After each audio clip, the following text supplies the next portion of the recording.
Welcome to the Tech Egg. Don't get scrambled. Enjoy the video. In this video, I will show you how to make a delicious steak and eggs breakfast using an easy method. First, select a thin cut of steak, such as a 1/2 inch sirloin, which cooks quickly and evenly. Season both sides of your steak generously with salt, pepper, and a touch of garlic powder.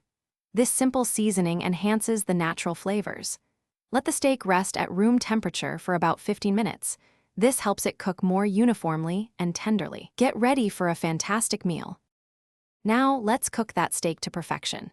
Heat a cast iron skillet over medium-high heat, adding about 1 tablespoon of your preferred cooking oil. Once the oil shimmers, carefully place your seasoned steak into the hot pan. Sear it for 2 to 3 minutes on each side for a beautiful crust and a juicy medium-rare interior. Adjust cooking time for your desired doneness. After cooking, transfer the steak to a cutting board and let it rest for 5 minutes. This crucial step keeps the juices locked in. While your steak rests, it's time for the eggs. Using the same skillet, which now has delicious steak drippings, cook 2 to 3 eggs to your liking. Whether you prefer them scrambled, fried, or poached, the residual heat and flavor will make them extra tasty. Once your eggs are ready, slice the rested steak against the grain into 1/2 inch strips. This ensures maximum tenderness. Finally, arrange your perfectly cooked steak and eggs on a plate. A fantastic breakfast is served. To elevate your breakfast, consider a simple garnish.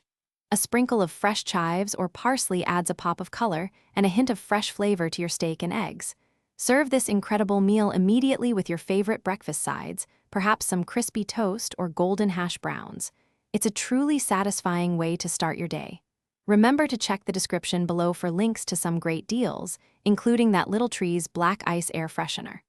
Thanks for watching, and enjoy your delicious breakfast. Thanks for watching. Consider subscribing if I helped unscramble your problems.